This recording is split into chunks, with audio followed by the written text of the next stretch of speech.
are we, our team? Hermes! We have developed a safe driving system to change driver behaviour and therefore save lives. Our system consists of an in-car device, a phone and a web app. We will take you through the serious global problem of road traffic accidents and the Hermes solution. Callum will describe the in-car device and James will display our applications that are used to educate the driver. Matthew will provide an overview of the technical architecture, returning to myself to show you how we're going to bring this product forward. In terms of road traffic accidents and the Millennium Development Goals, the UN have declared this decade to be the decade of action for road safety. Why? For example, the FIA say that by not dealing with these road deaths, it inhibits the achievement of the Millennium Development Goals. To get an idea of this problem, listen to the head of research from the Irish Road Safety Authority.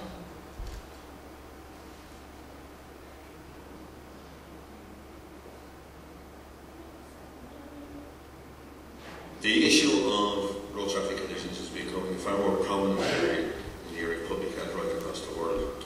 In fact, the World Health Organization, in their recent publication, has identified road traffic conditions as the third most likely burden of disease in the world by the end of this current decade. And in fact, in their most recent publications, they currently state that road traffic injuries are the second most likely cause of death after HIV and AIDS for 15 to 29-year-olds. Everyone now realises the extent of this problem. The leading cause of death of 10 to 24-year-olds, it's not malaria, it's not suicide, it's road traffic accidents. And each year, this causes 50 million injuries.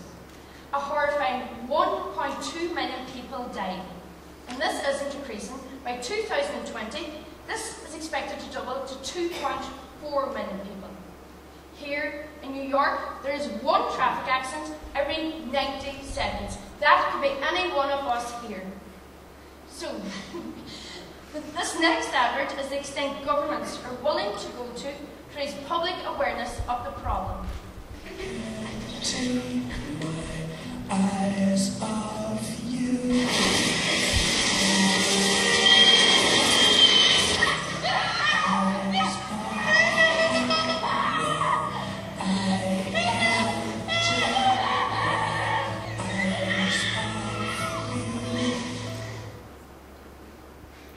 Why are governments investing in such adverts?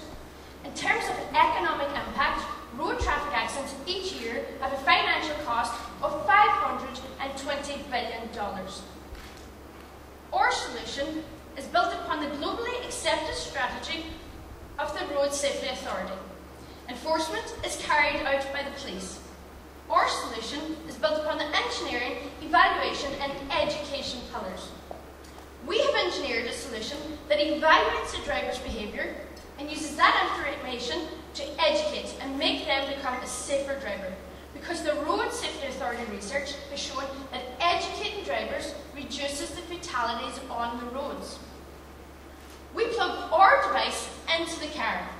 This device constantly uploads to the cloud information on who is driving the car, how the car is being driven, and where the car is. Our service analyses that data and provides instant feedback to both the driver and the car owner. It allows a third party to monitor the performance of the driver.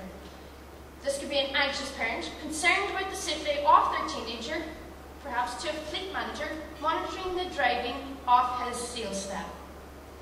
So we've shown you the global serious problem of road traffic accidents and our solution of a safe driving system. And now passionately Callum will take you through the in-car device.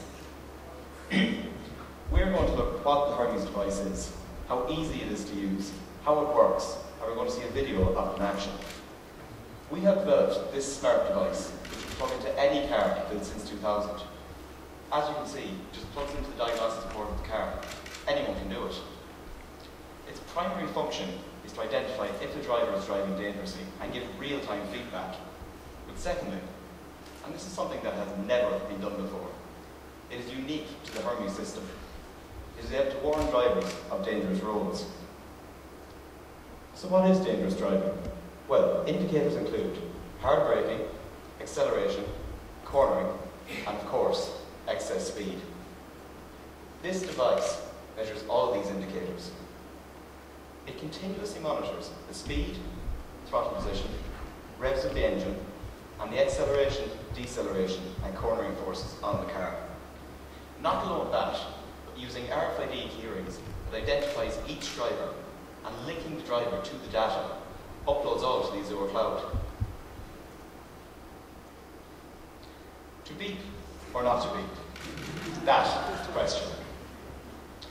Recent studies have shown that navigation, voice feedback in navigation systems can be distracting to drivers. So for this reason, the Hermes device delivers all its feedback through simple, universally recognisable beeps.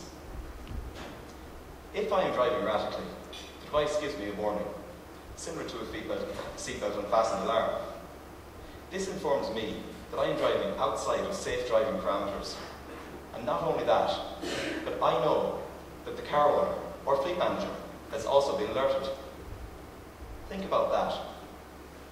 Would that not make you a safer driver?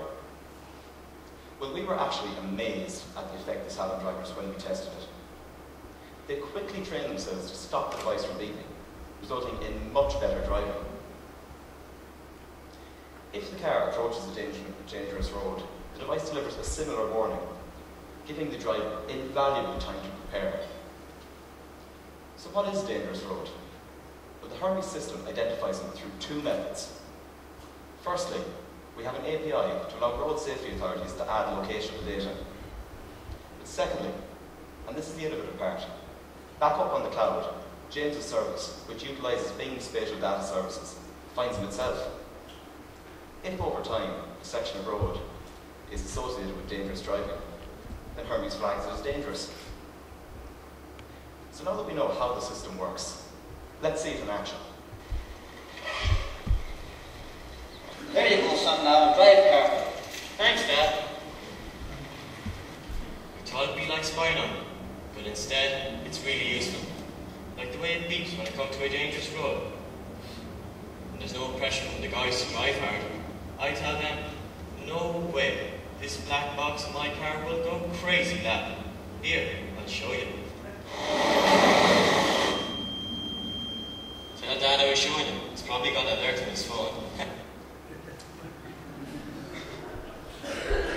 The Hermes in-car device warns drivers of dangerous roads and evaluates their driving behaviour in real time and gives instant feedback as well as uploading to the Azure cloud for later analysis.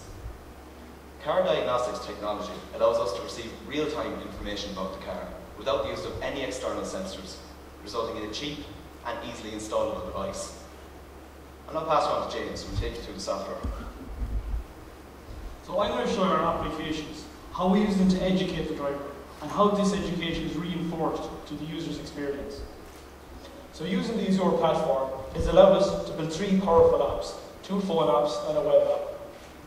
Our first is our vehicle owner app. This is designed to give vehicle owners peace of mind, because all the alerts that Colin described earlier can be viewed and analysed here. You can get a detailed breakdown of those views, and you can even see where your car is on the map. Our second is our vehicle driver app. So this gives a driver data about their journey at the end of a journey, while that journey is still fresh in their mind.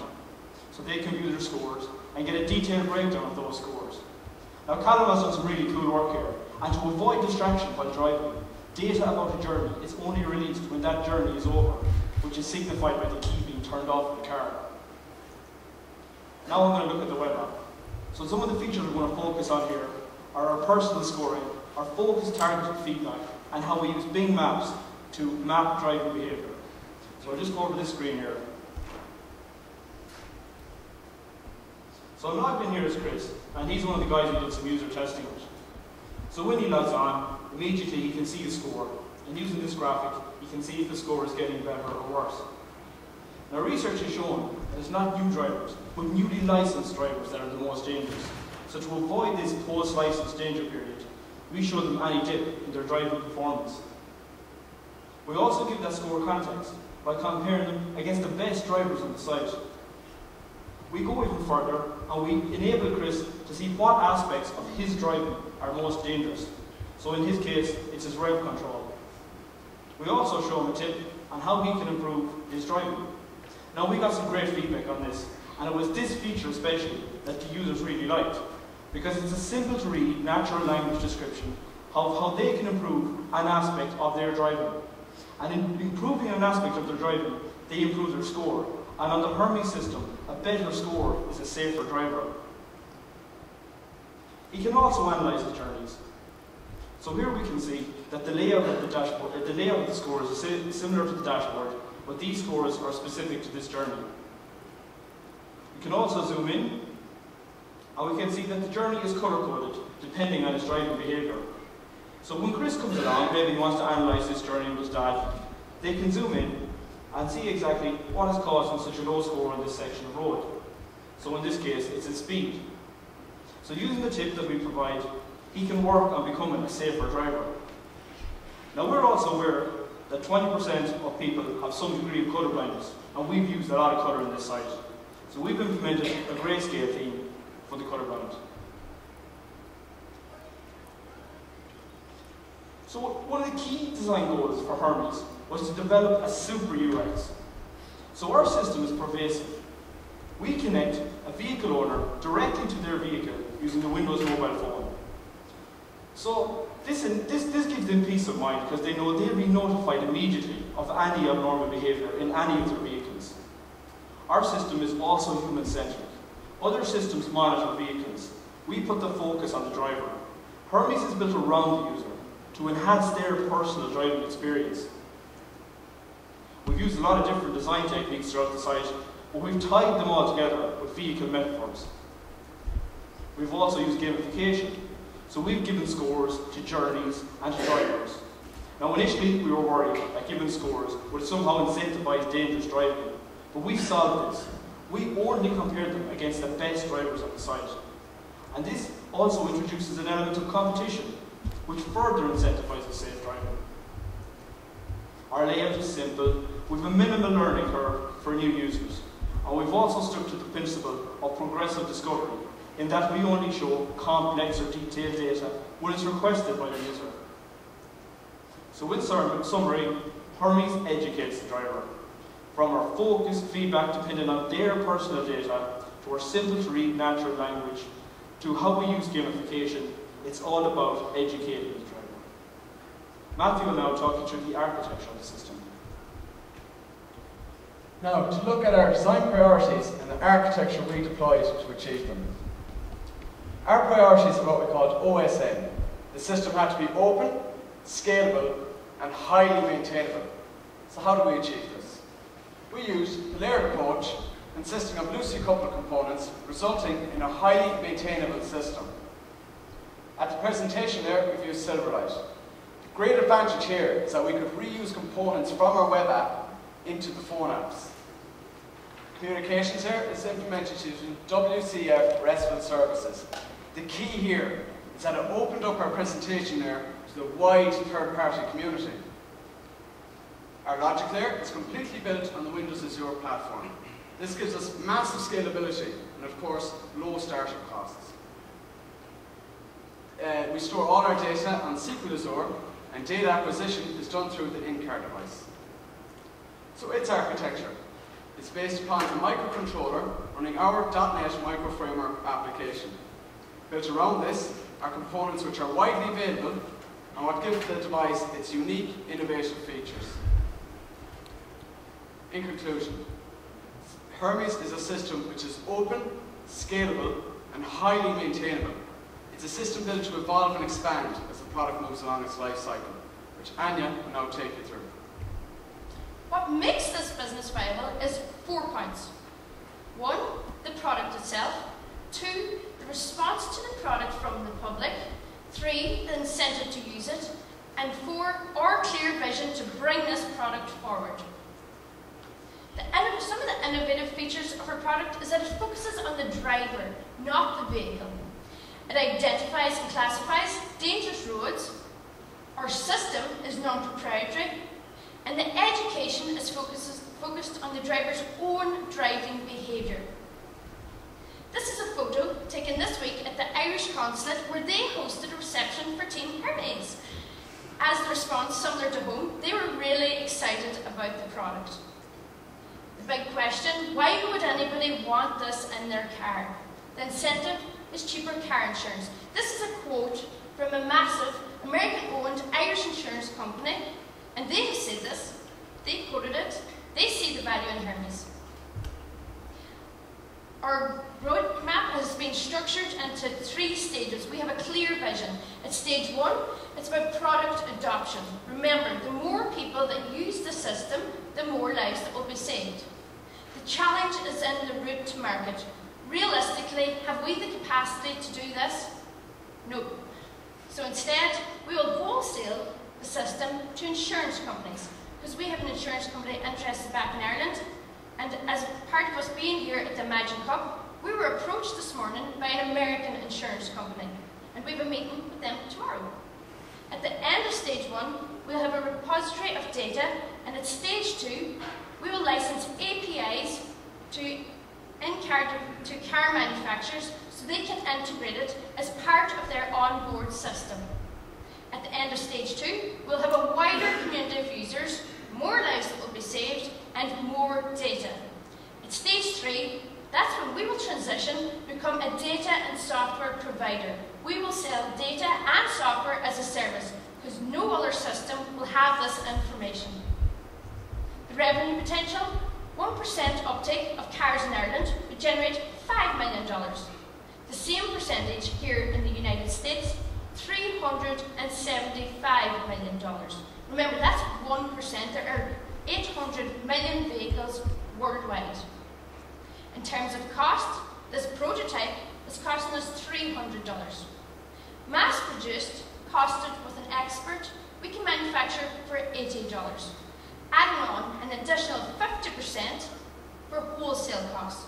And remember, in-car devices range from $200 to $250.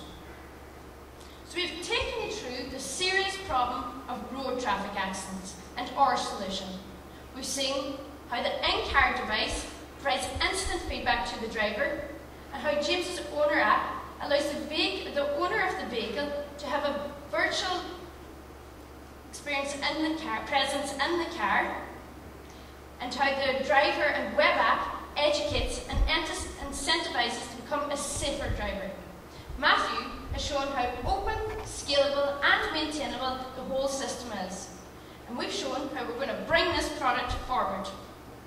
Leaving you with 2 points. Each day around the world, 3,500 people die in a road traffic accident. Hermes will reduce that number.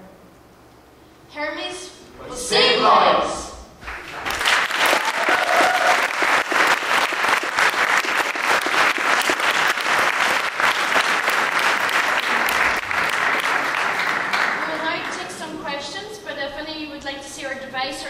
We'll be delighted to show them to you. Thanks so much, that was awesome, great energy. Sort of a 2-part question. Why no true social features within your app? And in terms of gamification, 1 through 10, how do you guys think you're doing in that area? Could you repeat the question? Why is there no true social features within your apps? Well, we found initially in our research into gamification that if we started letting people see their peers, so their friends on the road, our initial demographic user is 18 to 25-year-olds, younger drivers, and straight away they'd say, oh, let's see who can get the lower score. And that's what's going to happen. So we didn't want to let people see their friends because that would just incentivize dangerous driving. So we only compare them against the best drivers. So what about taking it the other way and actually giving out points, prizes, discounts? Because the game is layered in, so you get better status with better things, and therefore you can show off to your friends, hey, I'm half my insurance because you suck at driving, or something like that. Absolutely. So the first incentivization is through the design, it's the gamification. Secondly, it's through the insurance companies. And thirdly, when we actually start to tie ourselves in with advertising, we see the advertisers offering rewards that we can actually program into this service. Thank you. I'm interested in knowing that the target group that you're after, what potential problems would you have with to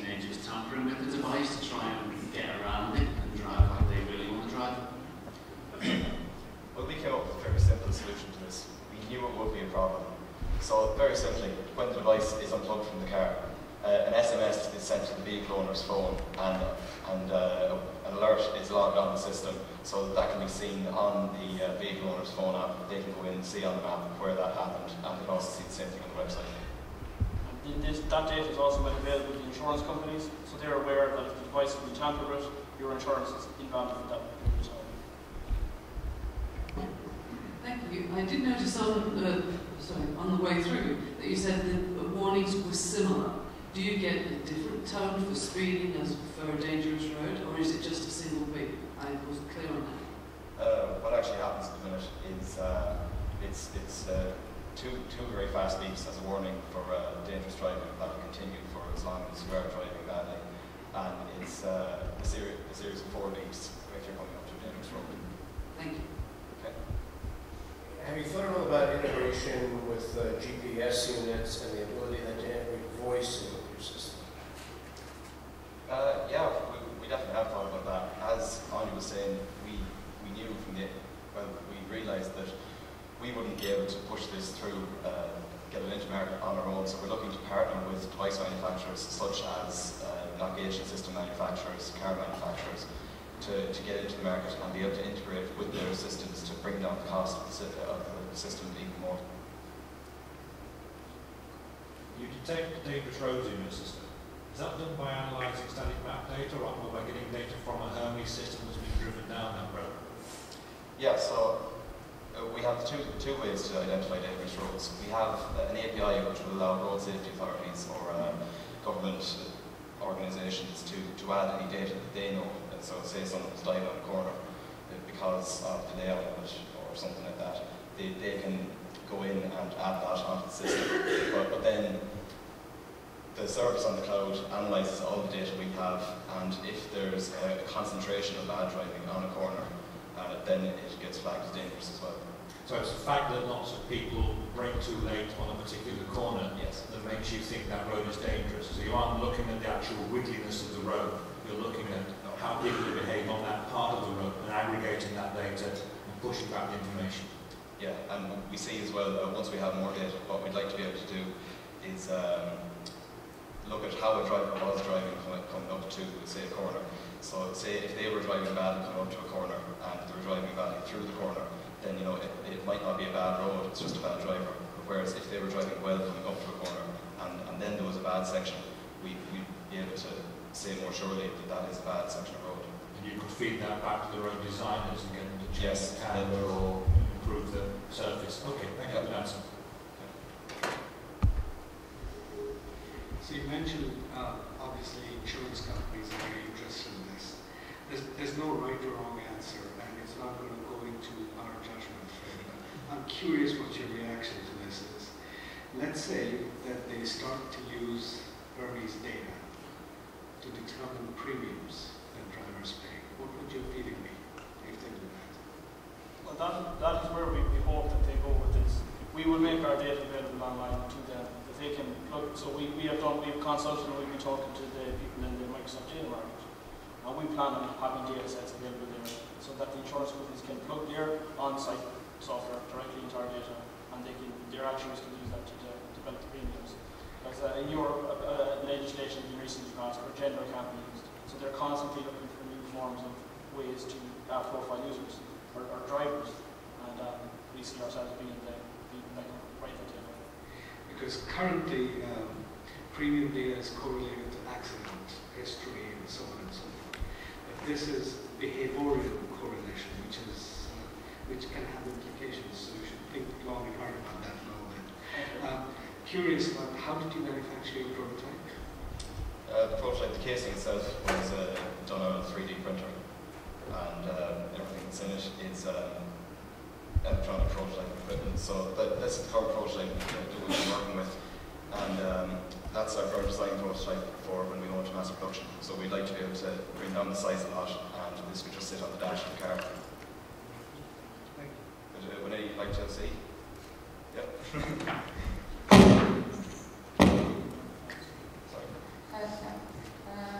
So you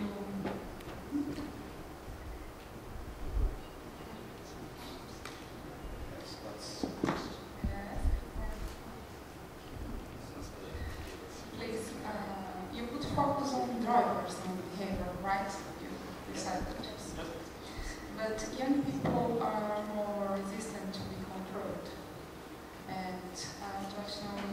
having a strategy in terms of marketing to attract younger clients? How do we propose to attract younger clients? Younger clients. Well, firstly, a lot of the younger drivers, their cars are owned by their parents. So the parent will be the driver. The parent doesn't want, any of you guys here are parents. A lot of the feedback we've been getting from parents is they're sitting at home and giving the car to the son and the daughter for the night. They are afraid of getting a knock on the door that something is happening. So they will push the device on the kids. Secondly, the kids will want it because they get the lower insurance premium. They are our two drivers initially.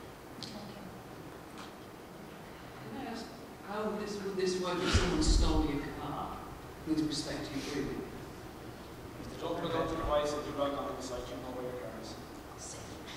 So you see that it's a positive to find your stolen car? Sorry? If your car is stolen, yes. Therefore you're not driving it. Yes. Is that a positive because you'd be able to find your car? Is that what you're saying? Yes. But there's no personal logging that tracks the actual driver? Yes, we have RFID key rings. So every driver on the system that's logged on the system has a key ring. So when you get into the car, you have to swipe your key ring and it knows who's driving. So if you drive for 2 minutes and there's no one logged into the car, immediately an SMS is sent to the vehicle owner, and that is also logged on the system, which you will know what's going on. Why did you choose? I'm sorry. Say my point about premiums, if they don't distinguish the drivers, we will be in trouble. Right. Why did you choose beeping? Was it a cost issue? Or a simplicity of implementation issue as opposed to a cheap voice module? Why did you choose beeping? Well, recent studies have shown that voice feedback in cars can actually be distracting to drivers. And the other issue then was that we wanted to make this universal. So rather than going into every country and having this in every language, we just went with a simple beep that can be deployed worldwide and is easily recognizable. Do you think that beep is distracting? Not as much as voice, because it's lasts less than a second. It's there in your head. You don't have to listen to a voice. You don't have to try and think about what the voice was. You know it's beep instantly. Does your system detect if the radio's turned up really loud? No, it doesn't. Should.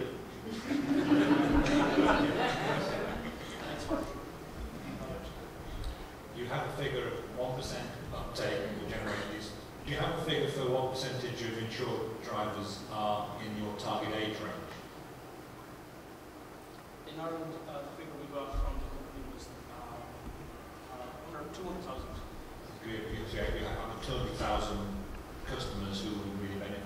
That's the number of drivers. That's the initial target audience in Ireland.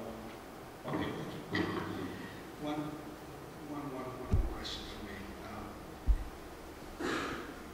You know that there's things like one-star satellite, there's BMW, this technology of transmitting information back, not to the extent you folks are doing. Clearly you are monitoring more variables, etc.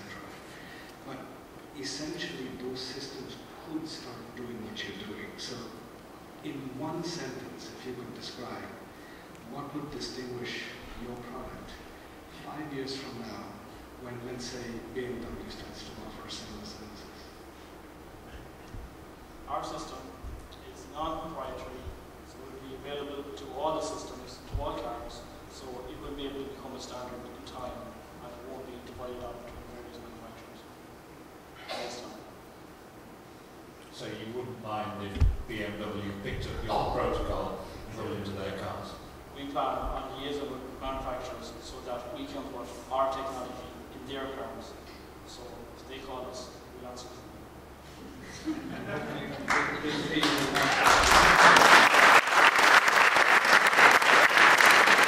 I've just got one quick question. Would it be possible to build in detection of mobile use by drivers whilst driving into the system? Absolutely. Because it's an in-car system, there is a huge amount of features that can be added in. And as we were developing the product, we keep getting ideas from people that can be added in. We decided to focus on what we were doing with this project for this presentation. It's all about educating the driver, behavior management and modification. And, you know, that's where we want to go with it. As it goes on, of course, course, with any business model, we hope that as the product peaks and starts going to decline like any product, we can add new features and rejuvenate the product. And of course, all these features can be eliminated. Fantastic. Thank you very much, guys.